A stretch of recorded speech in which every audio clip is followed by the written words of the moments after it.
రెండవ రాజుల గ్రంథము 4వ అధ్యాయం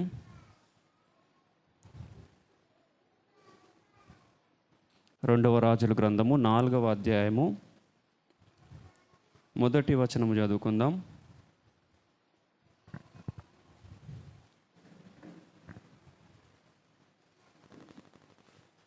రెండవ రాజుల గ్రంథము 4వ అధ్యాయము మొదటి వచనము.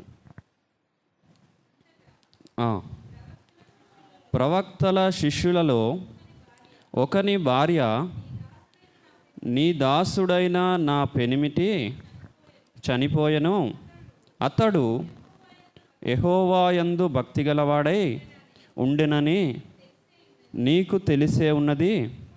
ఇప్పుడు అప్పులవాడు నా 2 కుమారులు తనకు దాసులుగా ఉండుటకై వారిని పట్టుకొని పోవుటకై వచ్చి ఉన్నాడని ఎలీషాకు మొరపెట్టగా, చాలండి, మొదటి వచనం అయిపోయింది.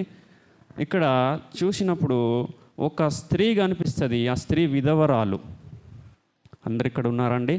అందరికీ నా మాటలు అర్థమవుతున్నాయా? నా వాయిస్ అక్కడ దాకా వినబడుతుందా? అందరికీ కంఫర్టబుల్గా ఉందా? సరే, ఇక్కడ మనం చదవబడిన వాక్యములో ఒక స్త్రీ కనిపిస్తుంది. ఆ స్త్రీ ఎవరట? విధవరాలు, అనగా భర్త లేని ఒక స్త్రీ. అయినప్పటికీ ఈ యొక్క స్త్రీ యొక్క భర్తకు కొన్ని విశేషతలు ఉన్నాయి. చనిపోయినటువంటి వ్యక్తి కొరకు నేను ఇప్పుడు మాట్లాడుతున్నా. హల్లెలూయా. ఎవరి కొరకు? చనిపోయినటువంటి ఈ విధవరాలి భర్త కొరకు నేను ఇప్పుడు మాట్లాడబోతున్నా. ఈ యొక్క చనిపోయిన వ్యక్తికి కొన్ని అర్హతలు, అనగా కొన్ని క్వాలిఫికేషన్స్ ఉన్నాయి. చదవబడిన వాక్య భాగంలోనే ఆ అర్హతలు మనము చదవడం జరిగింది. 2 అర్హతలు, 2 క్వాలిఫికేషన్స్ ఈ చనిపోయిన యొక్క వ్యక్తికి ఉన్నాయి. అవి ఏమిటాయా అంటే, ఒకటి, ముందుగా ఆయన ప్రవక్తల శిష్యుడు. ఎవరండి ఆయన? ప్రవక్తల ఏలియా, ఎలీషా ఇద్దరి యొక్క శిష్యుడు, అనగా ఈయన ఒక సహకారిగా ఉన్నటువంటి వ్యక్తి. ఏంటిది అర్హత? సహకారిగా ఉండడం కూడా ఒక అర్హతనా? శిష్యుడిగా ఉండడం కూడా ఒక అర్హతనా? ఏమండి, అనేకులకి శిష్యరికం అంటే ఒక చిన్న చూపు ఉంటుంది. గురువు గొప్ప, శిష్యుడు తక్కువ కదా?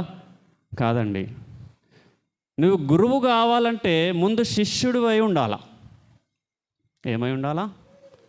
నువ్వు ఏ పనైనా, పరిచర్యనే కాదు, నువ్వే పని చేయాలన్నా, మొబైల్ రిపేరింగ్ చేయాలంటే ఏం చేయాలా? ముందుగా మొబైల్ షాప్లో పని చేసి శిష్యరికం చేయాలా. ఇంకా మన వాళ్ళు అనేక మంది సీట్ కవర్లు వేస్తూ ఉన్నారు. ఇప్పుడు వాళ్ళందరూ కూడా ఎక్కడో ఒకటి నేర్చుకోవాల్సిందే. Direct shop పెడతామా? కదండి. నువ్వు ఏ పని చేయాలన్నా శిష్యరికము ఇంపార్టెంట్. కానీ అనేక మందికి శిష్యరికం అంటే ఒక చిన్న చూపు ఉంటుంది. నేను శిష్యుడిని ఏంటి, నేను గురువును. హల్లెలూయా. కాదండి, ముందు శిష్యుడివి అయితేనే తర్వాత గురువు అవుతావు. ఈ యొక్క చనిపోయిన వ్యక్తి అట ప్రవక్తల శిష్యుడట. అంటే ఈయన మొట్టమొదటి అర్హత ఆ యొక్క 2 ప్రవక్తలకు ఒక మంచి సహకారి. తర్వాత అయిన క్వాలిఫికేషన్ ఏంటో చెప్తారా ఎవరన్నా? అక్కడే రాయబడి ఉన్నది.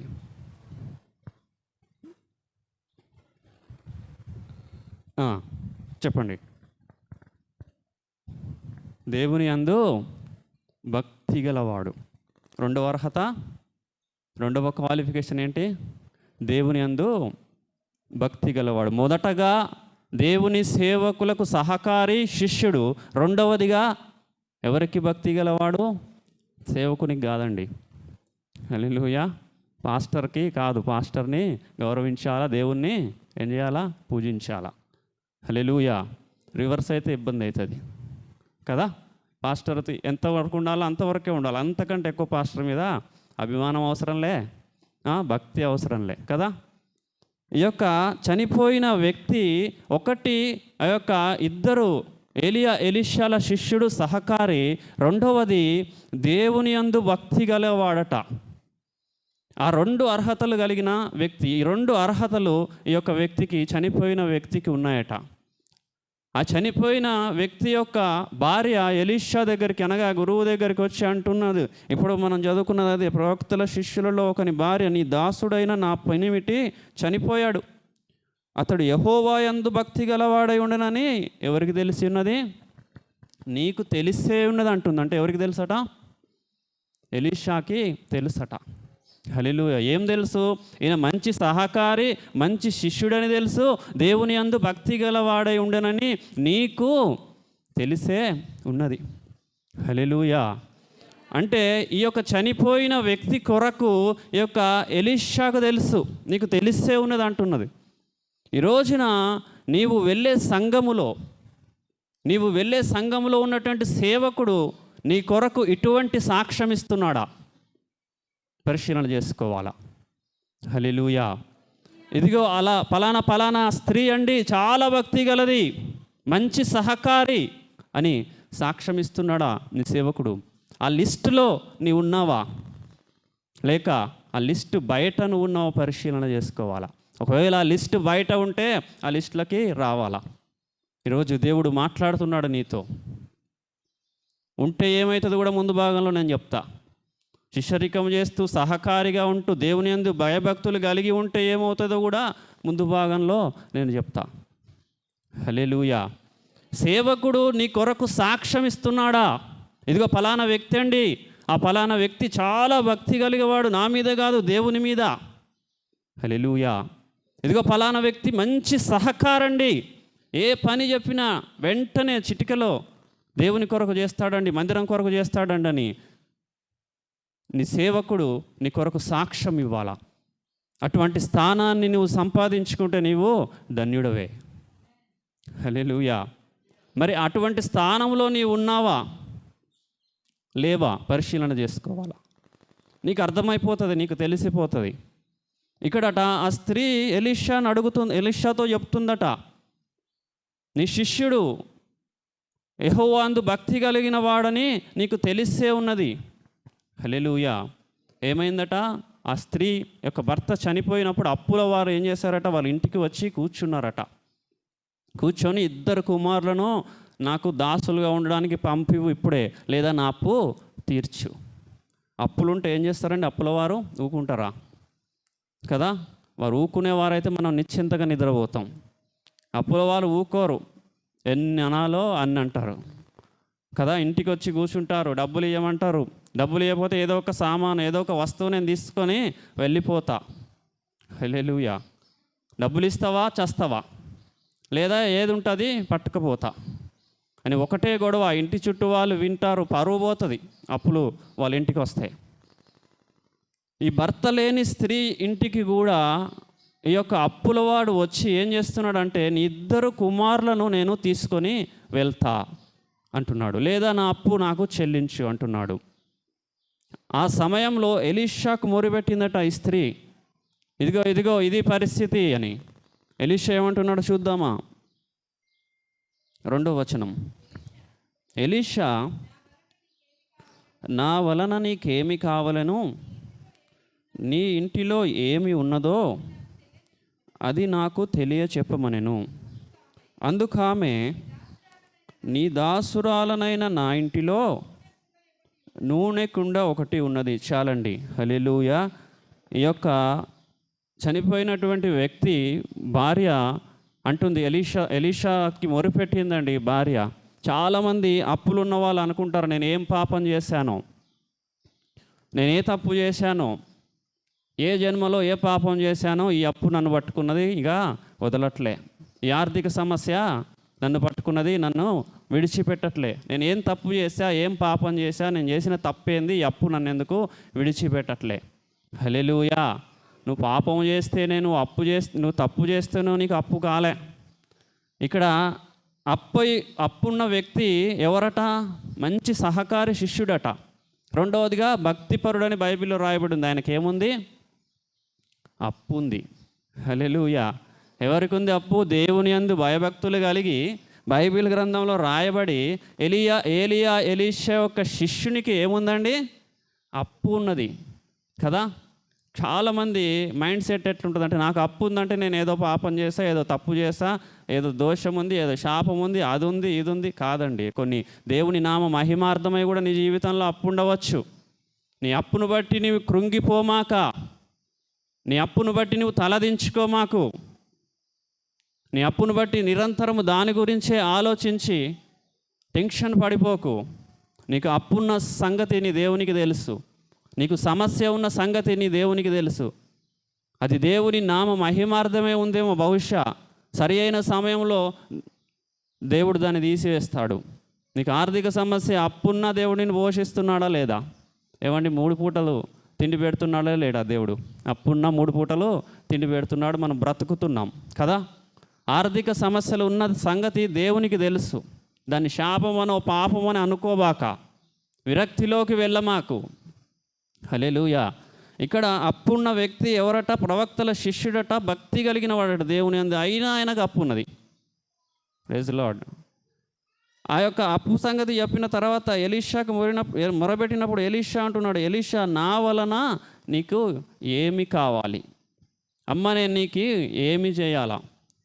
ఎలీషా అప్పు తీర్చచ్చండి. ఎలీషా సౌండ్ పార్టీయే, డబ్బులున్న వ్యక్తి, భూమి ఉన్న వ్యక్తి, దేవుడు విలువగానే దున్నే పొలం వదిలిపెట్టి వచ్చిన వ్యక్తి.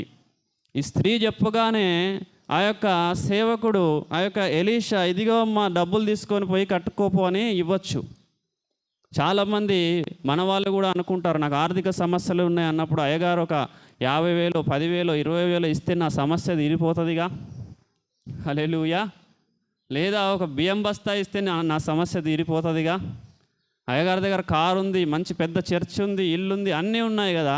ఆర్థిక సమస్యలతో ఉన్న వ్యక్తికి సహాయం చేస్తే ఏమవుతుంది? హల్లెలూయా. దేవుని నామానికే మహిమ కలుగును గాక. సేవకుడు నీకు ఇస్తే అది నీకు ఆశీర్వాదకరము కాదు. నీవు సేవకునికి ఇస్తే అది నీకు ఆశీర్వాదకరం. సేవకుడు ఏం చేయాలి తెలుసా? నీ కొరకు ప్రార్థన చేయాలా, వాక్యము చెప్పాలా. ఈ 2 సేవకుడు చేసే పనులు. హల్లెలూయా. శృంగారం అనే దేవాలయము ముందు కుంటివాడు కూర్చున్నప్పుడు పేతురు, యోహాను వెళ్ళినప్పుడు ఆ కుంటివాడు ఏం చూశాడు తెలుసా? స్వస్థత చూడలేదండి, ఏమైనా దొరుకుతాయేమని చూశాడట ఆయన దగ్గర. హల్లెలూయా. ఎవరి దగ్గర? దేవుని సేవ చేసే పేతురు, యోహాను దగ్గర ఏమైనా దొరుకుతాయేమో, ప్రార్థన చేస్తారు, నాకు విడుదల కలుగుతుంది, స్వస్థత కలుగుతుంది అని చూడలే. హల్లెలూయా. అక్షయమైన దాన్ని చూడలే ఆయన. ఏం చూశాడు తెలుసా? ఏమైనా భిక్షం వేస్తాడేమో, ఏదైనా ఇస్తాడేమో అని చూస్తున్నాడట. అది గమనించిన పేతురు ఏమన్నాడు తెలుసా? వెండి బంగారాలు నా దగ్గర లేవు, కానీ నాకు కలిగినదే నీకు ఇస్తున్నా, నజరేయుడైన యేసు నామంలో లేచి నడువు.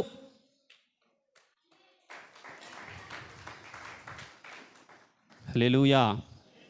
ఒక 100 రూపాయలు ఇస్తే మంచిదా? కుంటితనం పోయి లేచి నిలబడడం కాదు, లేచి నడువు అని స్పష్టంగా రాయబడి ఉన్నది. నడిపిస్తే మంచిదా? హల్లెలూయా. దేవుని సేవకుడు నీకు సహాయం చేస్తే మహా అయితే ఒక 1000 రూపాయలు ఇస్తాడేమో, 5,000 ఇస్తాడేమో, 10,000 ఇస్తాడేమో, ఒక బియ్యం బస్తా ఇస్తాడేమో. కానీ దేవుడు తను ప్రార్థన ద్వారా, సేవకుడు ఎప్పుడైతే నీ ఇంటికి వచ్చి నీ కొరకు ప్రార్థన చేస్తాడో, మందిరంలో నీ కొరకు ప్రార్థన చేస్తాడో, అంతకంటే ఎక్కువ లాభాన్ని నువ్వు పొందుకుంటావు ఈ కుంటివాడి వలె. అది నీవు సేవకుని దగ్గర నుంచి ఎక్స్పెక్ట్ చేయాలా. దాన్ని తప్ప నువ్వు దేనిని సేవకుని దగ్గర నుంచి ఎక్స్పెక్ట్ చేయడానికి లేదు. హల్లెలూయా. మరి దేనిని, అది నీకు ఆశీర్వాదకరము కానే కాదు. అప్పటికప్పుడు నీ సమస్య తీరిపోతుందేమో. హల్లెలూయా. సేవకుడు నీ కొరకు ప్రార్థన చేస్తే నీకు ఆశీర్వాదకరం. సేవకుడు నీకు మంచి ఆత్మీయ ఆహారం పెడితే ఆశీర్వాదకరం, కానీ భౌతిక ఆహారం పెడితే ఆశీర్వాదకరము కాదు. ఏం చేయాలా? సేవకుడు నీ కొరకు ప్రార్థన చేయాలా. 24 గంటలు నీ సమస్య పోయే వరకు డైరీలో రాసుకొని మంచి వాక్యాన్ని ప్రకటించాలా. ఈ 2 నీవు సేవకుని దగ్గర నుంచి ఎక్స్పెక్ట్ చేయాలా. హల్లెలూయా. కుంటివాడు ఏదో ఎక్స్పెక్ట్ చేశాడండి. దేవుని నామానికే మహిమ కలుగును గాక. ఏమన్నాడు? వెండి బంగారాలు నా దగ్గర లేవు. సేవకుని దగ్గర వెండి బంగారాలు ఎక్కడి నుంచి వస్తాయి? కానీ ఏముంది? అంతకంటే శ్రేష్టమైనది, వెండి బంగారాల కంటే శ్రేష్టమైనది ప్రార్థన చేసినప్పుడు కుంటివాడు పొందుకున్నాడు. లేచి నడిచాడట. హల్లెలూయా. వెండి బంగారం కంటే శ్రేష్టమా కాదా? అప్పటిదాకా నడవని వాడు పుట్టిన మొదలుకొని కుంటివాడట రాయబడి ఉన్నది. హల్లెలూయా. వెంటనే సేవకుడు మాట చెలవించగానే దేవుడే స్వస్థపరిచాడు, సేవకుడు కాదు. మరలా తప్పులోకి నడిపించబడవాకండి. ఎవరు స్వస్థపరిచాడు? దేవుడే. హల్లెలూయా. సేవకుని అభిషేకమును బట్టి, అధికారమును బట్టి యేసు నామములో ప్రార్థించినప్పుడు దేవుడే నీ మొర వింటాడు. హల్లెలూయా. ఇక్కడట ఈ యొక్క ఎలీషా అంటున్నాడు, నా వలన నీకేమి కావాలను. ఇంకేమంటున్నాడు? నీ ఇంటిలో ఏమి ఉన్నదో అది నాకు తెలియజెప్పుము. నా ఇంటిలో ఏమున్నది కాదు. ఎక్కడ? నీ ఇంటిలో ఏమి ఉన్నది నాకు తెలియజెప్పు. నా ఇంట్లో ఏమని ఉంటే నీ దగ్గరకు వస్తానా? నేనే అది అమ్మి అప్పు తీర్చుకుంటా కదండి. మనకు ఒక 5 లక్షల అప్పు ఉందనుకోండి, ఒక 10 తులాల బంగారం ఉందనుకో, ఇప్పుడు 70,000 60,000 ఉన్నట్టుంది తులం. అది అమ్మి 7 తులాలు ఉంటే 70,000 అంటే 7 లక్షలు వస్తాయి. 5 లక్షలు అప్పు తీర్చుకొని 2 లక్షలు బ్యాంకులో వేసుకొని ప్రశాంతంగా బ్రతకచ్చు కదా. అసలు ఆ 10 తులాల బంగారమే లేకపోతే అప్పు ఎట్లా తీరుతుందా? చాలామంది పరిస్థితి ఎట్లుంటుందంటే, ఆస్తి ఉండదు కానీ అప్పు ఉంటుంది, పరిష్కారం ఉండదు కానీ సమస్య ఉంటుంది, ఆరోగ్యం ఉండదు కానీ అనారోగ్యం ఉంటుంది. హల్లెలూయా. పరిష్కారం ఉండదు, సమస్య ఉంటుంది. పరిష్కారం ఉంటే పక్కన వాళ్ళు మనకు చెప్పాలి. దేవుడు మనకే జ్ఞానము తెలివి ఇచ్చాడు. అందరూ అప్డేట్ అయిపోయారు. ఇప్పుడు వాళ్ళే మనకు చెప్తారు, మనం చెప్పేంత పరిస్థితి లేదు. మనం ఒక సలహా ఇచ్చేలోపే వాళ్ళు మనకు 2 సలహాలు ఇస్తారు. హల్లెలూయా. అప్పు ఉంటే, ఆస్తి ఉంటే అది అమ్మి అప్పు కట్టుకోవడం పెద్ద విషయమా? ఈ యొక్క స్త్రీ దగ్గర ఏమీ లేదు. ఆయన ఏమంటున్నాడు? నీ యొద్ద ఏమి ఉన్నదో అది నాకు తెలియజేయమంటున్నాడు. నా దగ్గర ఏం లేదు, ఏం తెలియజేస్తుంది? ఏమి లేకనే ఎలీషాకు మొరబెట్టింది ఈమె. నా పిల్లలను తీసుకుపోతున్నాడు, అప్పులవాడు నా ఇంటికి వచ్చాడు, దాసులుగా అంటే పనివారుగా ఉండడానికి వారిద్దరిని తీసుకుపోతున్నాడు, అప్పు కట్టలేకపోతున్నాను కనుక అని అంటే ఎలీషా ఏమంటున్నాడు? నా వలన నీకేమి కావాలను, నీ ఇంటిలో ఏమున్నదో అది నాకు తెలియజెప్పుము. హల్లెలూయా. ఏమేం చెప్పిందట? నీ దాసురాలైన నా ఇంటిలో ఒక్క నూనె కుండ ఉన్నది, అది తప్ప ఇంకా ఏమీ లేదు. హల్లెలూయా. ఏమున్నదండి ఈమె దగ్గర? చెప్పాలా? నూనె కుండ ఉన్నది, అది తప్ప ఏమున్నదో చెప్పమంటే ఆమె పాపం ఏమున్నదో చెప్పింది కదా. మనల్ని కూడా ఏముందో చెప్పమంటే ఏముందో చెప్తాం. ఈమె కూడా పాపం అబద్ధం ఆడలేదు. నీ దగ్గర ఏముంది అంటే ఏమి లేదనలేదండి. మళ్ళా మీరు గమనించాలా కదా. ఏమీ లేదనలే. ఏం చెప్పింది? నా దగ్గర నూనె కుండ ఒకటి ఉన్నది, అది తప్ప మరి ఏమీ నా దగ్గర లేదన్నది. కానీ నూనె కుండకి వాల్యూ లేదు. ఉందా? అప్పు తీరుతుందా నూనె కుండకి? ఒక నూనె కుండకి? హల్లెలూయా. అప్పు బరువైనది కానీ నూనె కుండకి ఏం లేదు, వాల్యూ లేదు. కనుక అప్పు తీరే పరిస్థితి లేదు. ఈ రోజున నీ జీవితంలో కూడా భారము ఉందా? సమస్య ఉందా? పరిష్కారము లేదా? హల్లెలూయా. అప్పు ఉన్నదా? నువ్వు తీర్చలేనంత. నీ ఉద్యోగంలో వచ్చే జీతము, నీ వ్యాపారంలో వచ్చే లాభముకి వాల్యూ లేదా?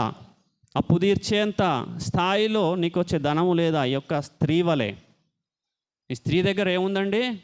ఒక్క నూనె కుండ ఉందట. అప్పు విస్తారంగా ఉంది కానీ ఏముందట? ఒక్క నూనె కుండ ఉందట. నీ దగ్గర కూడా అప్పు విస్తారంగా ఉండి ఉండవచ్చు, ఆర్థిక సమస్యలు విస్తారంగా ఉండవచ్చు. హల్లెలూయా. కానీ నీ ఉద్యోగంలో వచ్చే జీతము కొద్దిపాటిదే, ఈ నూనె కుండవలే. నీ వ్యాపారంలో వచ్చే లాభము కొద్దిపాటిదే, ఈ నూనె కుండవలే. కానీ దాన్ని ఎలా తీర్చాలో ఈ స్త్రీకి చెప్పినట్టుగా నీకు చెప్పబోతున్నాడు దేవుడు. హల్లెలూయా. ఈ స్త్రీ అన్నదట, నా దగ్గర ఒక నూనె కుండ తప్ప ఏమీ లేదు, ఏమని ఉంటే నీ దగ్గరికి ఎందుకు వస్తా, నీకెందుకు మొరబెడతా, అదమ్మి నేను అప్పు కట్టుకుంటా. Praise the lord. అన్నప్పుడు ఎలీషా ఏం చేశాడు తెలుసా? ఒక సలహా ఇస్తూ ఉన్నాడు, ఏం చేయాలో చెప్తా ఉన్నాడు. దేవుని సేవకుడు తన ఇంటిలో ఉన్నది ఇయ్యలేదండి.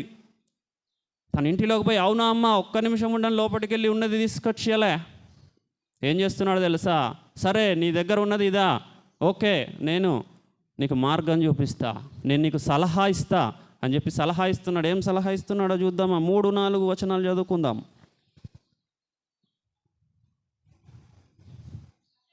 అతడు, నీవు బయటికి పోయి నీ ఇరుగు పొరుగు వారందరి యొద్ద దొరకగలిగిన వట్టి పాత్రలన్నింటినీ ఎరువు పుచ్చుకొనుము.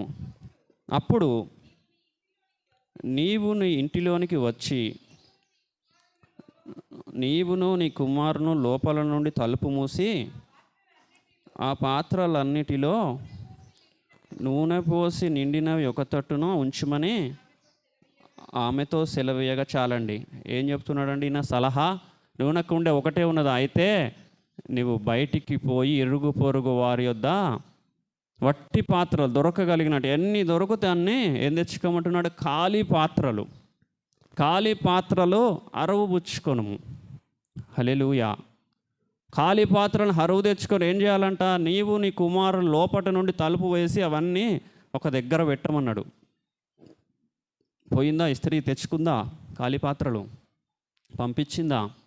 ఏమండి ప్రాక్టికల్గా చూస్తే పంపిస్తారా? నయమాను సిరియా సైన్యం అధ్యక్షుడు సైన్యాధికారికి కూడా ఎలీషా ఇదే ఒక సలహా ఇచ్చాడండి. ఆయన వినలే. హల్లెలూయా. సేవకుడు ఒక మాట చెప్తాడు కానీ దాన్ని వినడం కూడా ఇంపార్టెంటే. హల్లెలూయా. అంత ఈజీ కాదు వినడం కూడా. చెప్పింది చెప్పినట్టు దేవుడు చెప్పింది చెప్పినట్టు కూడా చేయడం కూడా అంత ఈజీ కాదు. ఇక్కడ సేమ్ సిరియా సైన్యాధికారికి కూడా దేవుడు ఒక మాట చెప్పాడు. ఎలీషా ఒక మాట చెప్పాడు. ఏం చెప్పాడు? కుష్టు రోగముతోటి వెళ్ళాడు ఎలీషా దగ్గరికి. వెళ్ళుడు ఏం చెప్పాడు? నీ వెళ్ళి యోర్దాను నదిలో మునగమని చెప్పాడు. ఈయన ఏం చేశాడు? వెంటనే కోపం వచ్చేసింది ఈయనకి. మాట వినలే. హల్లెలూయా. దేవుని సేవకుడు చెప్పిన మాట వినలే. ఇంతకంటే శ్రేష్టమైన నదులు నా దేశంలో లేవా? ఈయన ఎక్స్పెక్ట్ చేసింది వేరే. ఏం ఎక్స్పెక్ట్ చేశాడు తెలుసా?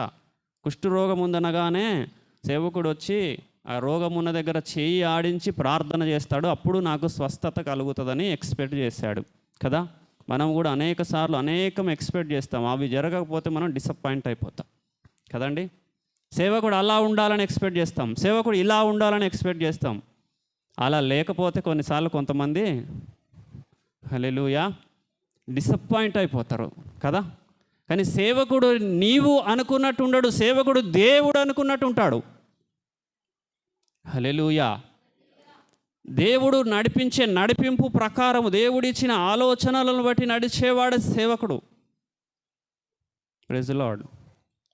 ఇక్కడ సిరియా సైన్యాధికారి నయమాను ఎక్స్పెక్ట్ చేసినట్టు సేవకుడు లేడు, సేవకుడు చేయలే. ఆయన అనుకున్నది ఒకటి, కుష్ఠరోగం ఉన్న దగ్గర చేయి పెడతాడు అనుకుంటే ఈయన ఏం చేశాడు? చేయి పెట్టలే, ఏం పెట్టలే, నువ్వు పోయి అక్కడక్కడ ఆ నది ఉంటుంది అక్కడ పోయి మునుగుపో నీకు అన్నాడు. హల్లెలూయా. నువ్వేంది చెప్పేది? నా దేశంలో నదులు లేవా? నేను అక్కడికి పోయి మునుగువాన్ని కదా. నేను అనుకున్నది ఒకటి, నువ్వు చేసేది ఒకటి. నా ఎక్స్పెక్టేషన్స్ నువ్వు రీచ్ కాలే అనుకొని కోపంతో వెళ్ళిపోతుంటే ఎవరో ఒక మంచి వ్యక్తి నీకు నష్టం ఏంది మునిగితే పోయి మునుగరాదు, ఒకసారి చూడరాదంటే పోయి మునిగాడు. ఎలీషా చెప్పినట్టు యోర్దాను నదిలో మునిగినప్పుడు అతడి దేహము కుష్టిపోయి పసిపిల్లవాడి దేహం వలె మార్చాడు దేవుడు. హల్లెలూయా. దేవుని సేవకుడు దేవుని ఆత్మతోటి ప్రేరేపించబడి ఏదైనా చెబితే అది చేస్తే నీకు ఆశీర్వాదకరం. నువ్వు ఎక్స్పెక్ట్ చేసిన దానికంటే అధికమైన మేలులు ఆ మాట ద్వారా నువ్వు పొందుకుంటావు. ఈ యొక్క శృంగారం అనే దేవాలయంలో ముందు కూర్చున్న కుంటివాడి వలె, నయమాను వలె. హల్లెలూయా. సేవకుడు ఇలా ఉండాలని ఎక్స్పెక్ట్ చేయబాక, సేవకుడు అలా ఉండాలని ఎక్స్పెక్ట్ చేయబాక. ఖచ్చితంగా దానికి ఏదో రకంగా తేడా ఉంటుంది. నువ్వు ఎక్స్పెక్ట్ చేసిన రకంగా సేవకుడు ఉండకపోవచ్చు, ఒక్కొక్క రకంగా ఉంటారు కదండి. అప్పుడు సేవకుడు కూడా ఏం చేస్తాడు? అరే విశ్వాసులు ఇలా ఉంటే బాగుండని ఎక్స్పెక్ట్ చేస్తాడు. హల్లెలూయా. సేవకుడు కూడా మరి మీరు ఎక్స్పెక్టేషన్ ఉంటే విశ్వాసులకు కూడా ఏముంటుంది? విశ్వాసులు అబ్బా ఇలా ఉంటే బాగుండండి. హల్లెలూయా. లేవగానే ఇంటి ముందు ఒక 10 మంది కనబడితే బాగుండండి కదా. ఇంకా ఆ పనులు చేస్తే బాగుండు, ఇంకా ఈ పనులు చేస్తే బాగుండు, అట్లా చేస్తే బాగుండు. సేవకుడు కూడా ఎక్స్పెక్టేషన్స్ ఉంటాయి. సేవకుడు కూడా మనిషే కదా. హల్లెలూయా. కనుక ఎక్స్పెక్టేషన్స్ వద్దు. దేవుడు ఏ రకముగా సేవకుడిని ఉంచాడో ఆ రకంగా ఉంటాడు. హల్లెలూయా. నువ్వు ఎప్పుడైతే సేవకుణ్ణి వెంబడిస్తావో అప్పుడు నీ జీవితంలో అద్భుతాలు జరుగుతాయి. సహకరిస్తావో, మంచి సహకారి వలె ఉంటావో, దేవుని యందు భయభక్తులు కలిగి ఉంటావో, అప్పుడు నీ జీవితంలో అద్భుతాలు జరుగుతాయి. ఇక్కడట నయమాను వినలే, తర్వాత విన్నాడు, అద్భుతాన్ని చూశాడు. కానీ ఈ యొక్క స్త్రీకి చెప్పాడు వట్టి పాత్రలను పోయి తెచ్చుకోమని. వట్టి పాత్రలు ఎందుకు? ఆల్రెడీ నిండు పాత్ర ఉంటేనే అప్పు తీరట్లే, ఖాళీ పాత్ర ఎందుకు? హల్లెలూయా. ఖాళీ పాత్రకు విశేషత చాలా ఉన్నది. హల్లెలూయా. రోజున మురికి లేకుండా ఖాళీ పాత్ర వలె నీ హృదయం ఉన్నట్లయితే ఆయన నీ హృదయాన్ని తన అభిషేకంతో నింపబోతాడు. దేవునికి ఖాళీ పాత్ర కావాలా? హల్లెలూయా. నువ్వు నింపబడాలంటే ఖాళీగా ఉండాలా. హృదయంలో ఉన్న దేవునికి నచ్చనివన్నీ తీసివేసి నువ్వు ఖాళీ పాత్ర వలె ఉన్నప్పుడు దేవుడు ఆ ఖాళీ పాత్రని తన అభిషేకముతోటి నింపుతాడు, తన ఆత్మతోటి నింపుతాడు. ఈ రోజున నువ్వు ఖాళీ పాత్ర వలె ఉండడానికి ఇష్టపడుతున్నావా? లేదా నీ హృదయంలో ఉన్నవి, విన్నవి, చూసినవి అన్నీ హృదయంలో పెట్టుకొని భ్రమలలో బ్రతికేవాడి వలె ఉన్నావా? హల్లెలూయా. అనేక మంది కొన్ని వింటారండి, చూడరు, అవే నమ్ముతారు, సాక్ష్యం ఉండదు. హల్లెలూయా. ఆ చెప్పే వ్యక్తి సత్య హరిశ్చంద్రుడని గ్యారంటీ లేదు, నిజం చెప్తాడని గ్యారంటీ ఉందా? కదా. భూమి మీద నీతిమంతుడు ఒక్కడు లేడు అని ప్రసంగి 9:20 దేవుని వాక్యం సెలవిస్తూ ఉన్నది. ఆ చెప్పే వ్యక్తి నిజం చెప్తున్నాడా అబద్ధం చెప్తున్నాడా గ్యారంటీ లేదు. ఆ మాటలను పట్టుకొని మనం హృదయంలో కలవరపడిపోతాం, అనేక సార్లు మార్చబడతాం. అప్పటి వరకు ఒక రకంగా ఉంటాం, ఆ మాటలు విన్న తర్వాత ఇంకొక రకంగా మారిపోతాం. హల్లెలూయా. దేవుడు అంటున్నాడు ఖాళీ పాత్ర కావాలా? నీ హృదయం. దేవునికి నచ్చనివన్నిటినీ హృదయంలో నుండి తీసివేసి ఖాళీ చేస్తే దేవుడు నీ హృదయాన్ని నింపుతాడు. ఈరోజున నీ హృదయాన్ని ఖాళీ చేయడానికి నువ్వు సిద్ధంగా ఉన్నావా? ఈ స్త్రీకి చెప్పాడు ఖాళీ పాత్రలు, వట్టి పాత్రలు తెచ్చుకోమని. మరి విన్నదో చూద్దాం కింద వచనంలో.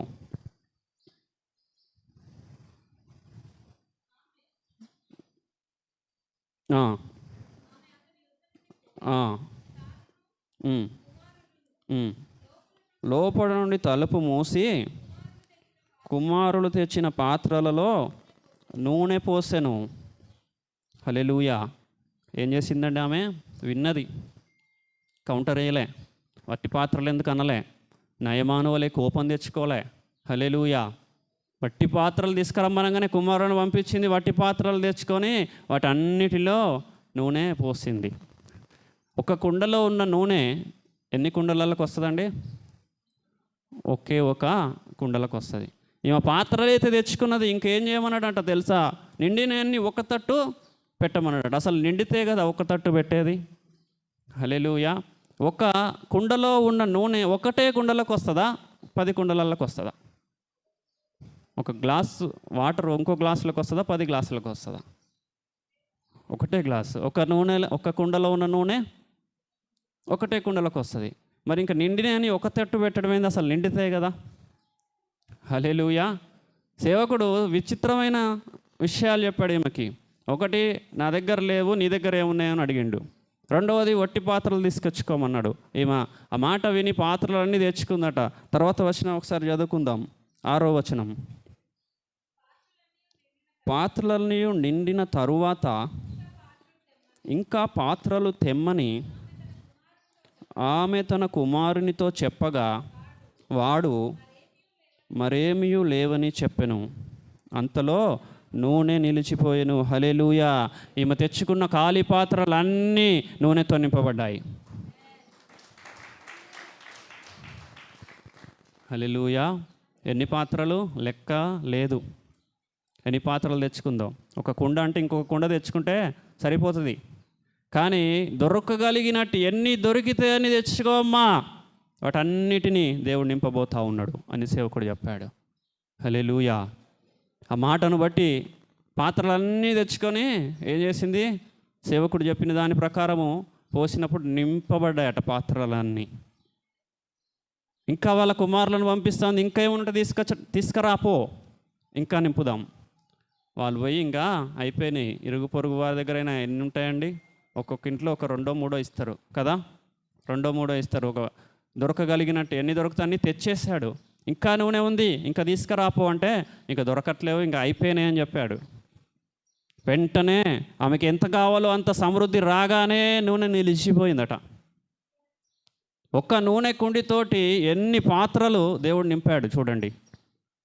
హల్లెలూయా. ఈ రోజున ఇక్కడ ఈ యొక్క విధవరాలి దగ్గర ఉన్నదానితోటే దేవుడు సమృద్ధిని ఇచ్చాడండి. కొత్తగా ఏమీ చేయలేదు కదా. ఎలీషా ఆస్తి ఇయ్యలేదు, ఇంకా ఎక్కడి నుంచో ఏవో వచ్చి ఎవరో సహకారం చేసేటట్టు చేయలేదు. తన దగ్గర ఉన్నదానితోటే దేవుడు తనకు సమృద్ధిని ఇచ్చాడు. తన దగ్గర ఒకటే నూనె కుండే ఉన్నది, ఆ నూనె కుండేతోటే సమృద్ధిని ఇచ్చాడు. ఈ రోజున నీవు చేసే చిన్న ఉద్యోగముతోటే, చిన్న వ్యాపారముతోటే నీకు సమృద్ధిని ఇవ్వగలిగిన దేవుడు ఆయన, నీవు నమ్మినప్పుడు. హల్లెలూయా. ఎప్పుడైనా దేవుడు బైబిల్ గ్రంథంలో మీరు పరిశీలన చేస్తే ఉన్న వాటితోటే అద్భుతాన్ని చేశాడు. నీ దగ్గర ఏది ఉందో అదే దేవునికి కావాలా, దాంతోటే దేవుడు నీ కళ్ళ ముందు అద్భుతాన్ని చేసి ఒకానొక రోజున నిన్ను గొప్పగా సమృద్ధితో నింపబడిన వాడి వలె, నింపబడిన దాని వలె నిలబెడతాడు. ఆ సమయం వచ్చే వరకు నువ్వు నిరీక్షణ కలిగి ఉండాలా, వెయిట్ చేయాలా. హల్లెలూయా. నీ దగ్గర ఏది ఉంటే అదే. చాలామంది అనుకుంటారు ప్రార్థన చేయగానే ఒక 10 లక్షల లాటరీ తగులుతుందేమో. మన దగ్గర ఆర్థిక సమస్యలు అంతే ఉంటాయి, తప్పేం లేదు. హల్లెలూయా. ప్రార్థన చేయగానే ఏదో జరుగుతుందేమో కాదు. ఈ స్త్రీకి ఏ రకంగా చేశాడో నీ దగ్గర ఉన్నదానితోటే నిన్ను సమృద్ధిగా నింపుతాడు. 5 రొట్టెలు 2 చేపలే ఉన్నాయండి, అక్కడ ఏం లేవు. మరలా హోటల్కి పంపించి, రెస్టారెంట్కి పంపించి తెప్పియలేదండి. ఆ ఉన్న 5 రొట్టెలు 2 చేపలతోటే 5,000 మందికి భోజనం పెట్టాడు దేవుడు. కొత్తగా ఎక్కడి నుంచో తేలే. హల్లెలూయా. నీ దగ్గర ఉన్న వాటితోటే నిన్ను సమృద్ధిగా నీవే ఆశ్చర్యపడేటట్టు, నీ చుట్టుపక్కన ఉన్నవారు ఆశ్చర్యపడేటట్టు పోషించగలడు నీ దేవుడు. విధవరాలి దగ్గర కూడా ఇదే పరిస్థితి.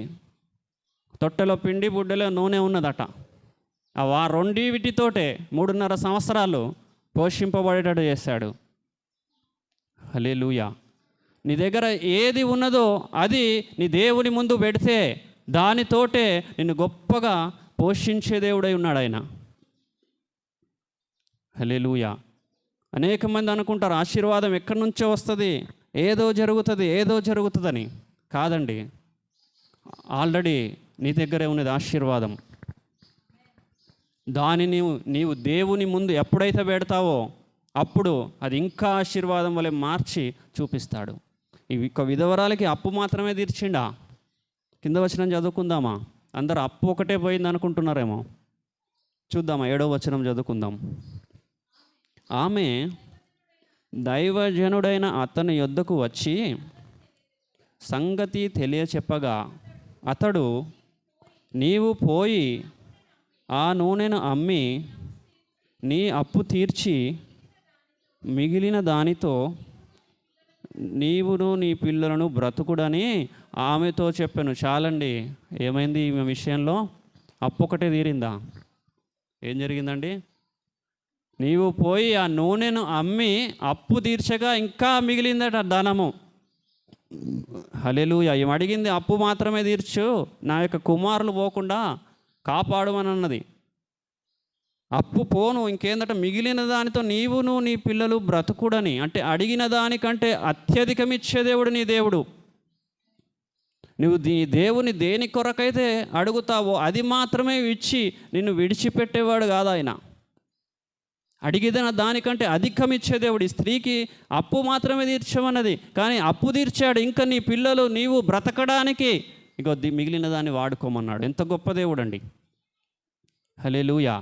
ఈ రోజున నీ చిరు వ్యాపారము, చిరు ఉద్యోగంలో వచ్చే లాభముతో నీ అప్పు పోను, నీ సమస్యలు పోను, నీ కష్టాలు పోను, ఇంకా మిగిలేటట్టు చేసి నిన్ను సమృద్ధిగా పోషించగలడు ఆయన. ఆ రకముగా నువ్వు పోషించబడాలంటే ఈ యొక్క చనిపోయిన వ్యక్తి ఏ అర్హతలు కలిగి ఉన్నాడు అవి నువ్వు కలిగి ఉండాలా. హల్లెలూయా. అంత బాగానే చెప్పారు, కానీ ఇదొక్కటే లిటికేషన్ పెట్టారండి. హల్లెలూయా. ఈ యొక్క చనిపోయిన వ్యక్తి ఏ రకముగా అయితే దేవుని సేవకులకు సంఘానికి మంచి సహకారిగా ఉండి దేవుని యందు భయభక్తులు కలిగి ఉన్నాడో, సేవకుడు సాక్ష్యం ఇచ్చేటట్టు ఉన్నాడో, ఆ వ్యక్తిని బట్టి ఈయన చనిపోయినప్పటికీ ఆ యొక్క కుటుంబంలో అద్భుతం చేశాడు దేవుడు. తను కలిగి ఉన్న సాక్ష్యమును బట్టి, భక్తిని బట్టి, శిష్యరికమును బట్టి, తను లేకపోయినా తన భార్య పిల్లలు కష్టంలో ఉన్నప్పుడు ఆ అప్పును తీర్చి ఇంకా పోషించేటట్టు చేశాడు ఆయన. హల్లెలూయా. దేవుని సంఘములో సహకారిగా ఉంటే, దేవుని యందు భయభక్తులు కలిగి ఉంటే నీకు వచ్చే ఆశీర్వాదాలు గొప్పవి. అవి అనేక మందికి తెలియదండి. హల్లెలూయా. ఈ భార్య కూడా ఊహించి ఉండదు, బ్రతికి ఉన్న సమయంలో ఏమన్నదో, ఊకే ఎలీషాతో ఏలైతే తిరుగుతా నీకేం పని లేదా అని ఉంటుంది. మన పిల్లలు కూడా ఒకసారి చర్చిలో ఎక్కువ ఉంటే ఇష్టపడం మనం. మన భర్త, మన అన్నో, మన తమ్ముడు, ఏంద్రా ఊకే చర్చిలో ఉంటావు, వేరే వాళ్ళతో పని చేయించుకుంటారులే వాళ్ళు, ఎందుకు నీకు. హల్లెలూయా. ఈ భార్య కూడా బహుశా అలా అన్నదో లేదో తెలియదండి, ఎక్కడ రాయబడి లేదు. ఊకే ఎలీషాతో తిరుగుతావు, ఏం పని నీకు, ఊకే దేవుని యందు భయభక్తులు కలిగి ఉంటావు, ఏం పని నీకు అని ఉన్నదో లేదో తెలియదు. ఆయన చేసిన శిష్యరికము, సహకారత్వము, దేవుని యందు భయభక్తులు కలిగి ఉన్న విధానం వలన ఈమె పిల్లలు పోషింపబడ్డారు. హల్లెలూయా. వ్యక్తి లేనప్పటికీ కృప వెంబడించింది. భర్త లేడు అయినా దేవుని కృప వెంబడించింది. దేనిని బట్టి? సహకారత్వం బట్టి, దేవుని యందు భక్తి కలిగిన దానిని బట్టి వెంబడించింది. ఈ రోజున నీవు కూడా దేవుని సంఘములో ఈ రకముగా ఉన్నట్లయితే, మంచి సహకారిగా భక్తి కలిగిన వాడివై ఉన్నట్టయితే నీ విషయంలో కూడా అన్ని రంగాలలో దేవుని కృప నిన్ను వెంబడిస్తుంది. ఆశీర్వాదము నీ పిల్లలను, నీ పిల్లల పిల్లలను తాకుతుంది. ఈరోజున నువ్వు ఆ రకంగా ఉండడానికి ఇష్టపడుతున్నావా? మంచి సహకారి వలె ఉండడానికి, భక్తి కలిగిన వారి వలె ఉండడానికి ఇష్టపడుతున్నావా? ఇష్టపడితే దేవుడు తప్పకుండా నీకు సమృద్ధినిచ్చి ఆశీర్వదిస్తాడు. కనుక మనమందరము కూడా ఈ యొక్క వ్యక్తి వలె ఉందుముగాక, మంచి సహకారుల వలె ఉందుముగాక, సంఘములో నమ్మకమైన వారి వలె ఉందుముగాక, దేవుని యందు భయభక్తులు కలిగిన వారి వలె అందరం కూడా ఉందుముగాక. తద్వారా మన అందరము దీవించబడుదుముగాక. ప్రార్థన చేసుకుందాం. పరిశుద్ధుడా, ప్రేమ కలిగిన తండ్రి, మహోన్నతుడా, మహాగణుడా, సర్వశక్తిమంతుడా, సర్వాధికారి, స్తోత్రం తండ్రి. యేసు నామంలో పరిశుద్ధాత్మదేవుని సహాయంతో నీ సన్నిధిలోనికి వచ్చి ప్రార్థిస్తున్నాం. ఇంతవరకు మీరు మాతో మాట్లాడినందుకు నీకు వందనాలు. మరి విధవరాలి పక్షమున నీవు చేసిన కార్యంను బట్టి నీ నామానికే మహిమ కలుగునుగాక. మరి తన యజమానుడు బ్రతికి ఉన్న దినములలో చేసినటువంటి పరిచర్యను, ఉన్న మంచి సహకారిగా ఉన్న విధమును బట్టి, దేవుని యందు భయభక్తులు కలిగి ఉన్న విధమును బట్టి, తాను లేకపోయినప్పటికీ కుటుంబం విషయంలో వారి అప్పులను, భారములను తీర్చి ఇంకా సమృద్ధినిచ్చి మిగిలిన దానితోటి బ్రతుకుడని చెప్పిన దేవుడానికి వందనాలు. సంఘంలో ఉన్న మేమందరం కూడా మంచి సహకారుల వలె ఉండుటకు సహాయము చేయండి. నీ అందులో భయభక్తులు కలిగి ఉండుటకు సహాయం చేయండి. నీ మాట ప్రకారము జీవించుట మాకు నేర్పిస్తూ రమ్మని ప్రార్థిస్తున్నాం. తద్వారా మేము ఆశీర్వదించబడే వారి వలె ఉండుటకు కృప చూపమని యేసు పరిశుద్ధ నామములో అడుగుతున్నాం తండ్రి. ఆమెన్.